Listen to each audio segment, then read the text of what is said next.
আম্মা জান আয়েশা সিদ্দিকা রাদিয়াল্লাহু তাআলা আনহা বলেন, একদিন আমার রাসূল মুনাজাতে বলতেছেন, আল্লাহ আমার আয়েশার গুনাহ তুমি মাফ করে দাও, আমার আয়েশার গুনাহ মাফ করে দাও। এই কথাটা যখন হযরত আম্মা জান আয়েশা যখন তার কর্ণ নগরে গেল, তিনি মুস্কি মুস্কি হাসতেছে। মুনাজাতের পরে আমার রাসূল ডাক দিলেন, আয়েশা তুমি মুস্কি মুস্কি কেন হাসতেছো? আমার রাসূল বলেন, আয়েশা এত মুস্কি মুস্কি কেন হাসতেছো রে আয়েশা?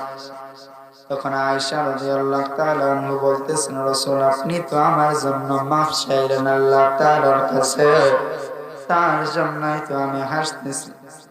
আমার রাসূল আল্লাহ তাআলার কসম দিয়ে বললেন, আয়েশা আল্লাহ তাআলার কসম,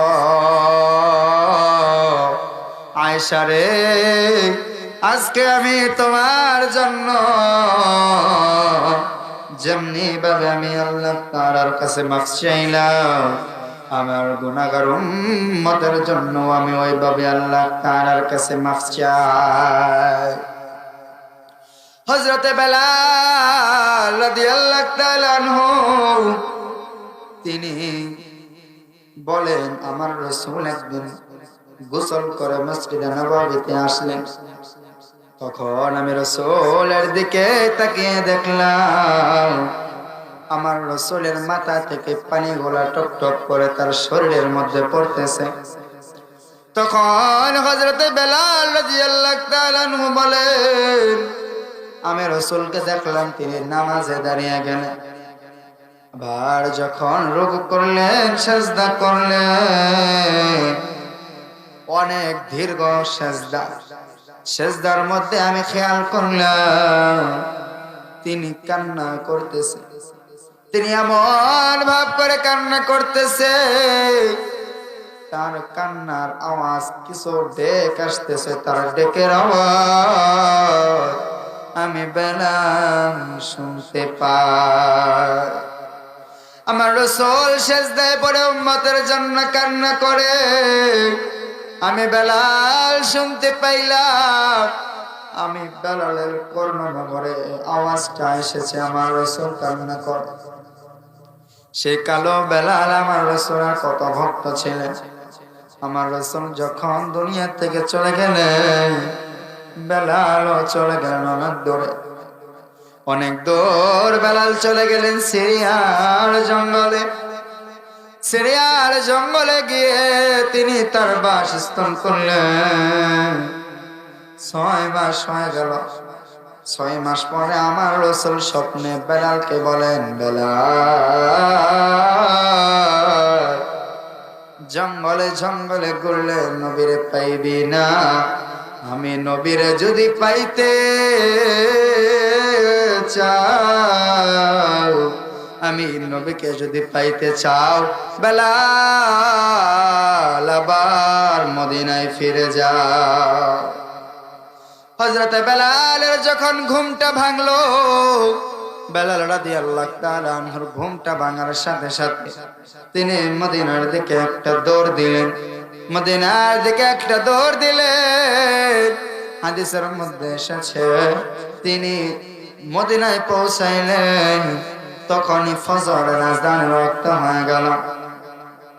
সাহাবায়ে কেরামেরা বেলালকে দেখে হতভম্ব হয়ে গেলেন, যেহেতু ফজরের আযানের সময় হয়ে গিয়েছে। সাহাবায়ে কেরামেরা বলতেছেন, বেলাল আমার নবী চলে যাওয়ার পর থেকে তোমাকে আর পাই নাই রে বেলাল, তুমি কোথায় চলে গিয়েছিলা? আজকে 6টা মাস, আজকে 6টা মাস হয়ে গেল রে বেলাল, 6 মাস পরে তুমি এসেছ।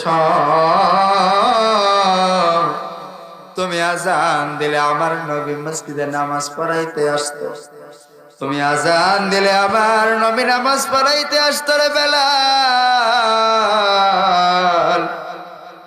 তুমি আজকে ফজরের আজান দাও, তুমি আজান দিলে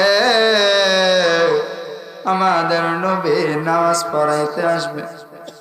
যখন বেলাল আজান শুরু করলে, বেলাল যখন আল্লাহু আকবার বললে, দুইবার বললেন আশহাদু আল্লা ইলাহা ইল্লাল্লাহ, আবার বললেন আশহাদু আল্লা ইলাহা ইল্লাল্লাহ।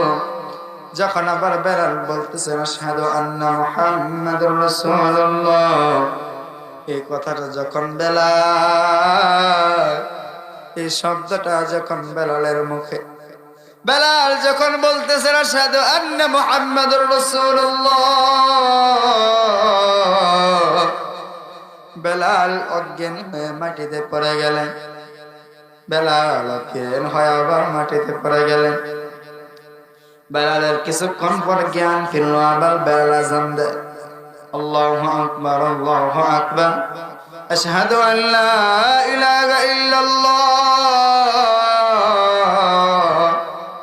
আশহাদু আল্লা ইলাহা ইল্লাল্লাহ, আশহাদু আন্না মুহাম্মাদুর রাসূলুল্লাহ।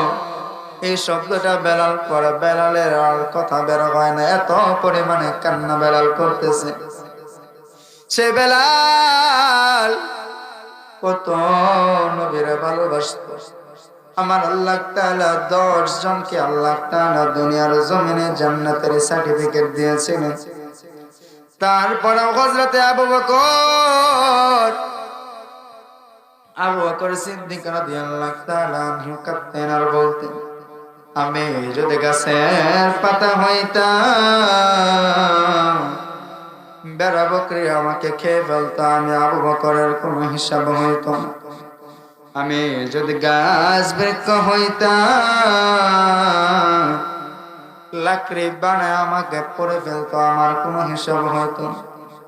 কিন্তু আমি আবু বকর মানুষ, আমি আবু বকরের তো কিয়ামতের ময়দানে হিসাব হবে।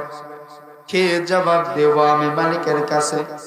কারণ মালিক কুরআন শরীফ সূরাতুল জিলজালের মধ্যে মালিক জানিয়ে দিয়েছেন যাররা যাররা করে হিসাব নেবে। মুফাসসিরিনে কেরাম প্রমাণ করে যাররা পরিমাণ কতটুকু, একটা সরিষা কতটুকু ছোট, সেই সরিষাকে যদি 70টা ভাগ করা হয়, ওইটাকে যাররা বলা হয়। ওই যাররা পরিমাণ কুরআন শরীফের মধ্যে আল্লাহ বলেন, ফামান ইয়া'মাল মিসকালা যাররাতিন খায়রান ইয়ারা ওয়া মান ইয়া'মাল মিসকালা যাররাতিন শাররান ইয়ারা। আমার আল্লাহ তাআলা কুরআনুল কারীমে জানিয়ে দিয়েছেন, তুমি যদি দুনিয়ার জমিনে যাররা পরিমাণ ভালো কাজ করো, ওইটাও আমার আল্লাহ তাআলা কিয়ামতের কঠিন ময়দানে তোমারে আমারে দেখাইবে।